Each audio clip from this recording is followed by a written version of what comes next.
السلام علیکم ناظرین، تھنک ٹینک کے ساتھ میں ہوں سید عائشہ ناز۔ میرے ساتھ پروگرام میں حسب معمول موجود ہیں سلمان غنی صاحب، پروفیسر ڈاکٹر حسن عسکری صاحب، خاور کھمن اور ایاز امیر صاحب۔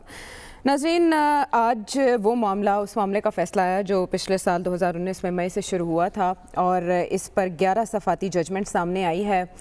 جب یہ ججمنٹ آئی تو اس پر درخواست گزار کے وکیل کی جانب سے بے اطمینان کا اظہار کیا گیا اور اسے فتح قرار دیا گیا۔ اس پر ابھی تھوڑی دیر پہلے شہزاد اکبر صاحب آئے ہیں جو کہ مشیر برائے احتساب ہیں وزیر اعظم کے، اور انہوں نے کہا کہ پوری ججمنٹ انہوں نے پڑھی، انہیں بدنیتی کا لفظ اس میں نہیں ملا۔ اس کے ساتھ ساتھ جو ایسٹ ریکوری یونٹ کو غیر قانونی قرار دینے کے حوالے سے دلائل دیے گئے درخواست گزار کے وکیل کی جانب سے، اس کے بارے میں بھی اس فیصلے میں کچھ نہیں ہے۔ حکومت فیصلے سے مطمئن ہے اور یہ احسن فیصلہ ہے۔